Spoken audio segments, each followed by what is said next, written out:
Good morning. Sunday Morning Baker here. I'm Boyd Baker, but you could be a baker too. So, I wanted to make this video for my good friend Jason Waller. He owns Waller's Coffee Shop over in Decatur, almost at the farmer's market here in Atlanta, Decatur, Georgia. Gotta go check him out. Anyway, he makes amazing coffees and drinks and smoothies and has muffins, and he's trying to teach himself to bake more. And I said, man, scones are the way to go. So you hear the word scone, you kind of freak out. Think of it as a hybrid American biscuit. To me, it's the easiest thing to make out of the baking repertoire. Most people get afraid of baking, but you shouldn't be, because you just follow the recipe. It's usually pretty simple, but you're gonna have to try it and try it again, because you're gonna make mistakes and you're gonna say, ooh, I wish I had more salt, or I wish I had more chocolate. Usually more chocolate. But anyway, so this recipe is for scones. And here is a great book if you're not used to baking. You want to try something. It's called Fast Breads, 50 Recipes by Eleanor Clevens, or Clevans. I don't know which one it is, but she's wonderful, and I wish she were my neighbor, because this is the kind of book I look for. I love bread. I don't care if you're gluten-free, whatever, you can find recipes same way. Bread, just, it's sustenance. And in this, she has put together some great recipes. Some of them are really fast, like this one. Some of them say fast because it's in terms of, it's not going to take you a day to make. You're still going to have to do some rising with yeast and stuff like that. So anyway, this recipe is on page 29, toasted pecan and chocolate chunk scones. Now, that sounds good, right? Because you think of scone, it's almost like a muffin, and you're thinking, ooh, sweet. But, I like to do them savory. Okay, let's mix it up a little bit. So, these are good because you can almost grab it like it's a breakfast. You know, it's an Egg McMuffin or whatever it is you choose to have for breakfast. It's a breakfast sandwich, but it's all baked into something. So, that's what I'm going to make for you today. So I'm just adapting the recipe, and you can do that with baking. Some key tenets you got to keep solid, you know, moisture, fat, and flour, but you can play with the recipe and make it different. So don't be afraid to bake. Add a little something, change a little something, just not the building blocks, right? So we'll talk about that. I'll also give you a couple tips on prepping stuff. So I like cooking shows, and too often they just do everything and it's all sitting there and you're like, oh, that only took 5 minutes, and then you pull it out, it takes you half an hour. So this is a little more realistic. I will say I did probably 5 minutes prep getting to this point. Okay, and here at the Baker household, I'm up before everybody else. It's still not early, it's 9:20. On a Sunday, it's starting to rain. That means the teenagers are going to stay in bed longer. Wife's going to read in bed longer. I don't know. But if they walk through, they walk through. This is impromptu. So, here we go. I'm just going to take the recipe, just get started, just show you how I do it. Okay, so the first thing is you need 2 cups of flour. So you can use whatever kind of flour you want. Me, I always like to sneak a little bit of good stuff, you know? A little bit of wheat, if we can get it. A little bit of whole wheat. And the reason I like to do that is because wheat has more protein, it's better stuff, you know? It hasn't been totally bleached out. Everything's crazy. Good morning, wife. So she wanted to come down and get in the kitchen, but guess what? She's seen a cooking show instead. So this won't make her happy, but hey, early bird gets the worm, right? I'm just going to come in and get my coffee. You come in and get your coffee. It's not set up yet as far as I know. Hey. So basically, if you get your flour and you scoop it right in, you can do that. Professional bakers will say, oh, you need to weigh your flour. Even though it says a cup, they want you to have so many grams or pounds or whatever. This is one way that you can do it. You don't have to sift. Sometimes people say sift flour, but you can just kind of scoop it in, right? So we're going to do that. 2 cups, real simple. Okay, so a little costume change because it's getting a little hot, and she was banging with the coffee maker. So anyway, she likes to percolate, so it's even noisier. So it's going to take a while. You're going to hear it going whoosh, whoosh. That's okay. So got the flour in here. And like I said, a little bit of whole wheat, like 1/4, you throw in there, it's not going to change the recipe a whole lot. If you use all whole wheat, it's usually going to make things a little denser, a little heavier. Good if you're going on a nice day-long pack ride or something, that you just have something you can grab and eat. But you want something a little lighter, use the white flour. It can be unbleached, that's fine. So next thing, this calls for sugar. Now we're not going to do that. So we need 1 1/4 teaspoons of baking powder. So simple enough. Baking powder. You want to keep this around. You want to make sure it's fairly fresh. So 1 1/4 teaspoons. That's what they want. Okay. So you go, what does baking powder do? Well, baking powder is a leavener, right? Baking powder allows things to puff up because it creates chemical reaction. And that's going to make a big difference because if you don't have these leaveners, then nothing rises. And so if you've ever made something and it ended up flat, like you're like, ooh yeah, I want to have those cool rolls, but they ended up really flat and kind of dense, a lot of times that's the leavener. It didn't work out. So baking powder can go bad. Baking soda, I don't think it goes bad so much. But baking powder after like a year, just throw it out. It's another $1. Go get you a fresh can. It'll be better. So salt. A lot of recipes call for kosher salt. And I do like kosher salt, but what I will tell you is that in my experience in baking, sometimes because kosher salt has those big grains, it doesn't diffuse so much all the time. So then I end up with like a little salty bit, which I guess you could like, but I just do it this way because it makes me happy. So, and it's one of the rare things I do is to use iodized salt. So we got that. Then what we need is a 1/2 cup of cold unsalted butter, right? Because we're putting the flour, the baking powder, baking soda, the salt, and the butter all in together. You start with the dry stuff, then you put the fat, the butter, or the shortening, and then you add the liquid. All right? So, okay, basically it's calling for a 1/2 cup of butter, which is basically a stick. So you can do a whole stick. I've often found when I go through and I was like, I could have done with a little less. And so next time I make it, I'll make a little less. It's not a big deal. And if you want to save some of this butter, and you want to, actually before I do that, we're going to do this. Give it a stir, little fork. My grandmother used to use her hand for everything. She just swirl it around. And that's good, but I need to get a little more something going. And actually, since we're going to make savory scones, I want to add my herbs now, because I'm going to add herbs. And then I'm going to add ham and cheese. And you know, if you don't like ham, great, don't put it in. Just make them cheese. You can find a way to make this whole thing vegan or vegetarian, whatever you want. Garlic powder. Love me some garlic powder. So, you can put some garlic. You know, I don't know. I'm saying 1/2 teaspoon. How much did I scribble down? Yeah, maybe. Let's go ahead and do a whole teaspoon. I mean, you'd be surprised how much this will just dissipate and you won't taste too much of it. So, got that. Then something that sounded good, I thought maybe some dill, if you like dill. If you like oregano, you could do that too. So I'm going to put some dill in there because I'm having some ham, and I thought, ham and dill, that might be good.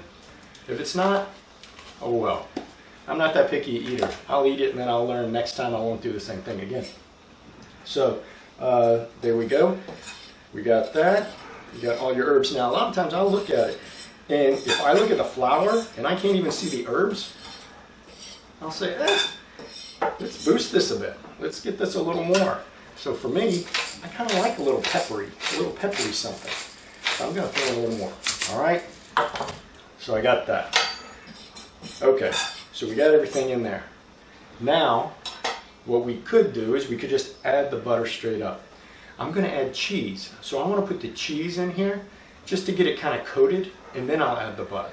So understand, I'm not going to show you how I shred a cup of cheese. It's probably a little more than a cup because I like cheese. But I went ahead and did that for you. But know that cheese it's fat, all right? So just you get it a little coated in there.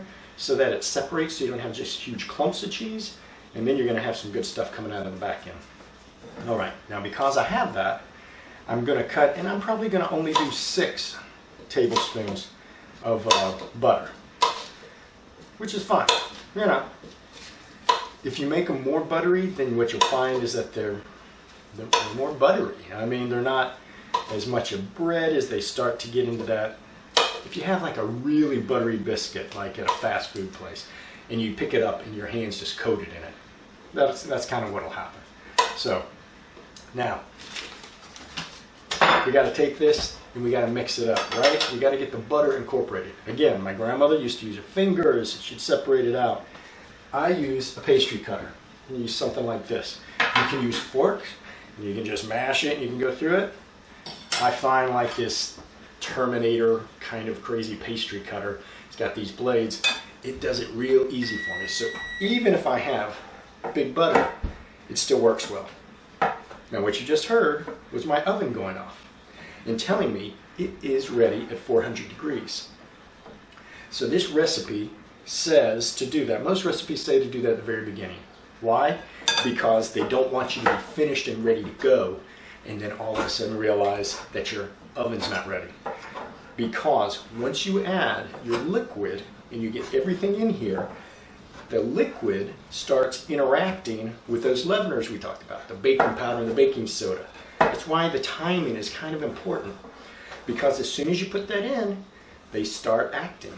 You know, that's why you have double acting baking powder, because it's acting. It is reacting to different things, to temperature and to moisture. So this is a little science lesson. You know, there's chemical stuff going on here. It's not so complicated that you have to worry about it. You got to think about it. People have been making breads for centuries. They've been making biscuits. They've been doing this out in the middle of the desert. So you can find a way to make something that you like. But all I did was I mashed it. You saw that didn't take too long, right? That was it. So I just incorporated the butter. And the butter was cold because you don't want it to be melty, because you want there to be like little pockets of goodness in there, because that butter will help flake things up a bit, help puff it up too. So you get that. So this is what it looks like. So you see when you look in there, it's kind of crumbly. There's big bits of butter, but it's not horrible. All right, so we got that. Now I've got ham over here, right? So I had started cutting some, and then I said a lot of people have trouble with this because they don't know how to prep food, and they're like, oh, it takes me forever to dice ham. All you got to do, look, and you probably can't see this because I put everything in your way, but all good life skills come down to math, right? Real simple. So you take one piece of ham, which is what I did, and I just took it and I sliced it into strips. So they're strips like this, right? So I slice them into strips and then I turn them sideways. And then I do them as small as I can, and so now I've got them sliced into cubes in no time, right? Look, now they're all here. They're all done. So that's why the chefs on TV look so good, because they've had to do hundreds, if not thousands of hours of kitchen prep, where you slice a cucumber, the same thickness, a half an inch, half an inch, lay it down, stack it up, slice it again, turn it, slice it again. It doesn't take you any time at all to cut, to get it going that way. So how much ham do you want to use here? You know, maybe a cup. Depends. You can make it pretty chunky. You can also just have the flavor in it. So I'm going to put that in there because we've already got the butter. Everything else is in there. I'm going to leave a few pieces out for people to schnibble on, as my wife would say. This is a family thing. They schnibble. If they're poking around the kitchen while you're cooking, they're grabbing stuff off the counter while you're working on it. That's fine. It keeps them from getting stabbed, so they can come get some, and I won't go, get away with that. So, anyway, a little bit of schnibble. All right. So now what we've got is we got our herbs, we got our flour, we got our cheese, we got our butter. Everything's in here except for, what are we missing? Come on. Liquid. Yep. The liquid's the hard part. Well, I mean, it's not the hard part, but you gotta have that. So, I've gone ahead and poured liquid. 2/3 a cup is what it says. 2/3 a cup of milk. It said buttermilk, okay? Very few people buy buttermilk. If you do, great. You're keeping farmers going. Real buttermilk is not easy to come by. Store-bought, sometimes it's buttermilk, but otherwise it's fabricated. What you can do, there's a trick. You look online, you can find this. You put a little bit of lemon juice in with it, let it sit for a bit, and it turns into kind of buttermilk. All right? Personally, my taste buds are not great. I've never really noticed a huge difference between buttermilk and regular milk. I say do a side-by-side testing one day. You know, take half of this, put buttermilk in one, put real milk in the other, bake them off, see which one you like most. That's really the only way to tell. So, I'm going to do 2/3 a cup of this, and all I'm doing is stirring it, right? I'm putting it in, and I'm stirring it around. So when I started this, before I started the camera, I turned the oven on, because this is a pretty fast recipe. If I weren't talking and trying to explain things, it'd go even quicker. I started the oven because it's got to be 400, and that's going to take 15 minutes or so to get going. For me, for my oven. Yours may vary. So a lot of times it's worth it just to go ahead and start the oven, and don't worry about it. Okay? So now what I'm doing is I'm stirring this around. I'm trying not to manhandle it too much. The more you mash it, and you fold it and knead it, the tougher it gets, because the flour has glutens, right? That's what these strands are. And so the harder you mash it, they start to bond. They get closer and closer, and then they turn into this. Whereas if you can just stir it, and that's why they say a lot of times let it rest, because then they'll get locked up, and then they'll go, oh, okay, nobody's bothering us.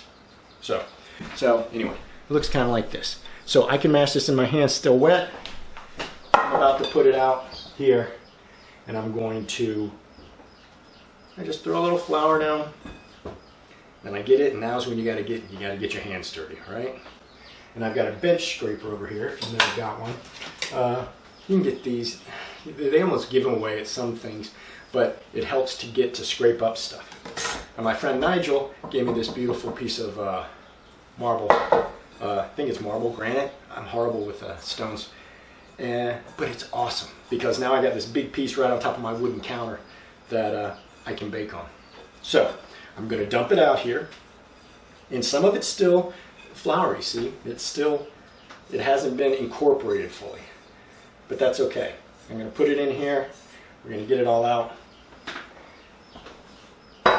and then I'm going to pull it together. I'm just pulling it together, that's it, no big deal, okay? I'm you see, I'm not really working it too hard, because I don't want to, I want to be gentle. I want to be gentle with it. It's got a lot of stuff in here. It's got a lot of cheese, it's got ham, and as you fold it, you push it down, you realize, oh, it's still kind of wet. So you can push it, and you can turn it over. If it's starting to stick, put more flour down. You don't want to put a ton of flour into it. You don't want to add, because the recipe's already called for what you needed. But flour's there to help you from sticking to everything. Okay? So, this right now, if you were to look at it, if you could see what I see, and I'll hold it up for you in a second, this is like the perfect mud pie, right? This is a Play-Doh, when you used to play with Play-Doh. That's exactly what you were doing, is you were learning how to knead things and how to bake stuff. So this isn't fancy. I'm not good. I don't have strong forearms that make this kneading any different. But so look, I can pick it up. That's it. So I'm going to take this, and I'm going to drag all the extra little yummy cheesy bits of it. And then what I'm going to do is I'm going to just pat it down. I'm going to pat it out. And I can pat it out to whatever thickness I want. I can roll it out if I wanted. But I'm just going to do that. I'm going to make it easy. I got this pan here, and I'm going to take my bench scraper. Now I can take a knife and do this. I can take whatever. All right? And I'm going to cut it with it. So the first thing I'm going to do is I'm going to cut it in half. chop, chop. All right. Then I'm going to take each half and I'm going to cut it in half, and then I'm going to cut that in half. Yeah, it's like a pizza, right? You know how to do that. This is easy. You could use a knife to do this too. It's not a big deal. A bench scraper, kind of good, because then you can just kind of takes everything off. And look, I'm putting them here onto the pan, giving them some room. I'm not touching them. You can though. You can have them touch edges. All right. So there. So that's what you got, right? Simple. Into the oven. Okay. Recipe says it says about 18 minutes. I'm going to put it in for 10 and take a look. I do 10 minutes, and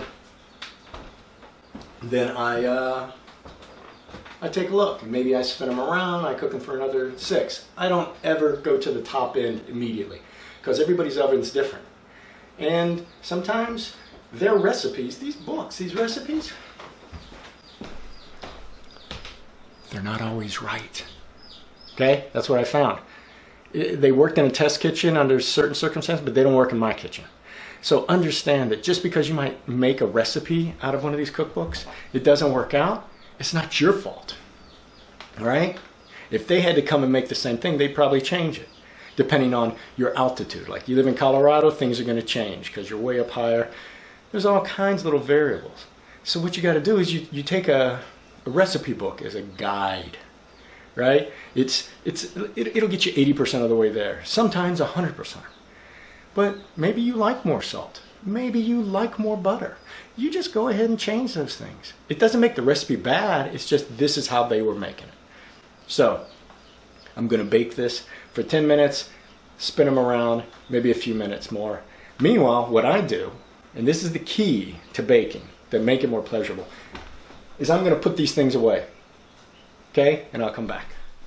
Okay, so the timer just went off. It really did take 18 minutes. That's the way it goes, and that's fine. At least I started and I didn't worry about things getting burned because I checked it. So I'm going to take them out, and I want you to see this is the real takeout here. If it were really cold out, I'd leave that open so that we get that good heat. Check this out. I want you to look at those. Okay? I'm just a schlub in Atlanta, okay? I'm not in a professional kitchen. You gotta say, those look pretty good. Now, what I will tell you is that when you bake, a lot of times the tops, you expect it to be that perfect brown, you know? I don't get that almost any time. Do I get my biscuits or my breads to really get that brown? Now, some folks will say, well, you didn't put an egg wash on it, or you didn't coat it in butter, or put brushed cream on it, or whatever. That's fine. I didn't need those extra things, right? The color seems awesome, but it doesn't really impact the taste, right? And if I don't have to add more butter to it, or fat, I think that's probably better for me overall, health-wise. So you take these out. And what I will say, if you do not have, okay, first lesson of being a video baker, make sure you have lots of backup batteries. Because my battery died right as I was trying to tell you the importance of having a cooling rack like this. So you grab this cooling rack. They're not expensive. I mean, they're like maybe $4 or $6, but they're awesome because then you can take your scones off the hot pan and you don't have to worry about the bottoms getting really hard and really overcooked, and you know, it'll just circulate air under. You can put cakes on here, cookies. You can even put this inside a pan and you can like bake it in the oven, bake stuff so that air circulates around it so that it doesn't sit in its own grease or whatever. So these are a great tool to have. I mean, they seem a little extra, but they are. But, you know, at least you got somewhere to keep them instead of just laying them on the counter, right? So, these are the scones. Now, it took me, in between, I just put everything in the mixing bowl, put it in the sink, and I put everything else away. It took me 3 minutes, maybe 4 minutes, and then wipe down everything. That's enough. The kids, they can clean that up. You're the baker, right? You did the hard work. You had the concept, the art, the creation. They can at least clean the dishes. And it's not that bad if you do that. Now, if you're one of those bakers that you're like, oh, it's such a mess, it's because you don't take your time and just put things right back. You take those 3 minutes and all of a sudden you're like, oh, that wasn't bad at all. So keep that in mind. That will make baking so much more pleasant, because then as things finish, like I went upstairs, I did my hair, brushed my teeth, I shaved a little, and you may not have noticed, but I come back down, the beautiful, gorgeous scones are ready, and the smell is amazing. Now, the one thing I will say that I forgot, and I just didn't buy it at the store. If you took this, you added green onions to this, oh my gosh. The green onions, the color with the cheese and the ham, but that extra onion flavor, if you like onions, it's a winner. So, these are the scones, and it's from the toasted pecan and chocolate chunk scone recipe from Fast Breads. Right there. So, if you're looking for a good book to get, I get it. And what I'll say is I've made the toasted pecan and chocolate chunk scones. They've even got one that's almond cranberry. They're great. Can't complain at all about them. And they've got other recipes that I want to try, and a few of them that I have, but it's worth giving a shot. So this just makes baking much more reasonable. So what I'll do is I'll grab the ugliest one, because that's the one I consider the baker's one, before anybody else gets to eat any. And then I'll show you. Here's what it looks like. Let's see. What's it like inside? Pretty good. Not bad. Oh, wow. Can you taste that? It almost melts in your mouth. The cheese, just the right amount of butter. If I'd put 2 more tablespoons of butter in this, it would have taken it over the top. This is, I could eat that whole tray. There's only 8 of them. 4 people in the house. If they don't wake up for a while, there may not be enough. So, scones, you can find recipes online. Use that as your gateway to baking if you need to. Oh, and Jason Waller, pay attention. This is worth doing, man. This is great. Look at that. Big, beautiful. All right. So, I think that's it. That's my first baking episode. Thank you for coming here to Lake Claire, Georgia on rainy Sunday. I believe it's April 19th. Yeah, because my son's birthday was yesterday, the 18th. Happy birthday, belated Deacon. All right, everybody, spend some time making some real food. You don't have to rip it out of a package. This is fun. You get to work with the kids. You get math, you get science, you get art, and you get delicious. Right there, that's homeschooling of the best kind. These are the lessons that they'll have with them for the rest of their lives. So do it. Have a wonderful day. Stay safe. And I hope we can meet real soon. Take care.